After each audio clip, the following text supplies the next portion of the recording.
Hi guys, welcome to Intro Japan, and today our video is a little bit different. Since Halloween is around the corner, we thought we would introduce you guys to two very famous ghosts that haunted Japan in the past.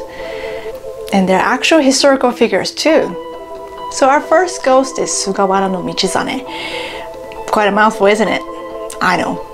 Michizane was a scholar born in the 9th century when the capital of Japan was still in Kyoto. Since young, he was a brilliant scholar and was eventually promoted to high-ranking politician, as he earned the trust of the emperor at the time. He moved up his career pretty fast, which some people weren't happy about it. Now, keep in mind that at the time Japan was controlled by aristocrats, and some of them didn't really like the idea of a mere scholar gaining so much influence towards the imperial court. Some feared him, and some resented him. Eventually, some of the aristocrats succeeded in making the new emperor believe that Michizane was attempting to replace him with a newer emperor so as to regain power over the country. Wrongly accused, he was stripped of his title and was exiled to Kyushu. The living condition was horrible, and eventually Michizane, crushed from despair, died at the age of 59. Now, here comes the spooky part. After his death, strange things started to happen in Kyoto. The very day he was buried in Kyushu, lightning and earthquake struck Kyoto, and then came the solar eclipse and then a drought. Coincidence? Next, the people involved in Michizane's exile began to die one by one from illness. As a result, a rumor started to circulate that Michizane has turned into a grudging ghost to haunt people. Hearing such rumor, the aristocrats gathered and discussed on how to calm the haunting spirit. But all of a sudden, a lightning struck and killed one of them, which caused the fire, killing 5 more. Hearing the news, the terrified emperor died 3 months later. It was said that he feared the ghost until the day he died. What a revenge. Moral of the story? Be nice to others. Then in 947, a Shinto shrine called Kitano Tenmangu was built in Kyoto. And this shrine was built to calm Michizane's spirit. To tell the truth, the public sympathized with Michizane's misfortune and strongly believed that his spirit needed to be treated with respect. Eventually, people started to see him as a Shinto god of knowledge and studying, and he became a popular god to be worshipped. Did you know that there's now about 12,000 shrines across Japan which enshrines Michizane? 12,000! Why is it that it seems to be a case that you become popular once you're dead? Anyway, even now, people, especially students, visit these shrines to pray to Michizane, hoping to pass their exams or to succeed in their studies. Our next ghost is Taira no Masakado, who was supposedly born around the time Michizane was exiled, but no one knows for sure. By then, samurais were gaining power over the aristocrats, and he was from one of the ruling samurai families in northern Kanto region.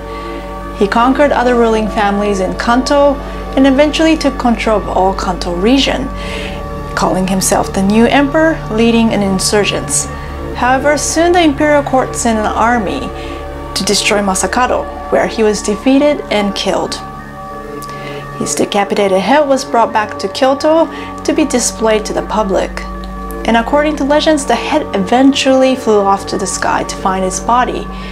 The head supposedly screamed, "Give me back my body and I shall fight once again." Wow, talk about determination, willpower. Wow.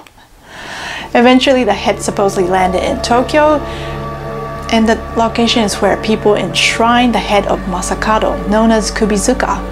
A literal translation would be the head mound. The oldest account of Masakado's alleged curse dates back in Kamakura period, which is roughly between 12th to 14th century. At the time, a plague broke out near Kubizuka.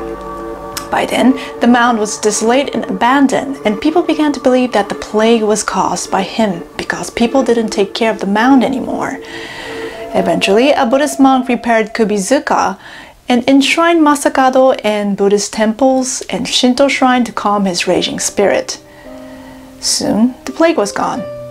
Currently, the actual mound itself is gone and is replaced by a stone monument, but it still retains the name Kubizuka, the head mound. So why was it destroyed and who did it? Well, I'll tell you. In the early 20th century, the mound was within the premise of a government building. But after the huge earthquake, many of the government buildings were destroyed due to a fire caused from the earthquake. They had to build a temporary building, so they broke the mound, leveled it, and built a building on top of where the mound used to be. I don't know about you, but for some reason, this doesn't sound like a good idea to me. Seriously, it sounds like a beginning to a horror movie. Bad idea. Ugh. Anyway, as expected by now, spooky things started to happen. A government minister died from illness. People working at the government building started to either die or get injured. Whether true or not, a lightning struck and burnt down the entire building and surrounding buildings. So finally, the government held a Shinto ritual to calm the spirit of Masakado. I knew it was a bad idea. But it doesn't end there. Right after World War II, the US military occupying at the time wanted to destroy Kubizuka to build a car park over it. But guess what happened? A bulldozer overturned and the driver was killed from an accident. Strange things continued and eventually they decided not to destroy Kubizuka. The interesting thing is, despite Masakado being portrayed as an angry spirit, the public worshipped him for generations. When Edo period started in the 17th century, the ruler at the time enshrined Masakado as the guardian of the Kanto region. Gradually, he was loved by the people of Edo, which is the current Tokyo, as the guardian god. I guess like a guardian angel. A really spooky guardian angel. The rumor is that in the modern time, office buildings surrounding Kubizuka made sure that the desks are placed properly so the workers won't accidentally turn their back against Masakado. Also, there's an interesting urban legend surrounding Masakado. It's said that because his curse is so powerful that the government designed some of Tokyo's railways in such way so to create a spiritual barrier to fend off his curse. This is a pretty popular urban legend, but not going to tell you which railway that is. I know it, but not going to say which one. So there you have it. Two legendary Japanese ghosts, Michizane and Masakado. It's interesting how they were both feared but at the same time loved and worshipped by the people. Do you have similar legends in your country? Let me know in the comments. And thanks for watching, guys. And make sure to like our video and subscribe to our channel. For more details on Japan, check out our website at introjapan.net. And I will see you guys in the next video. See you, Nara!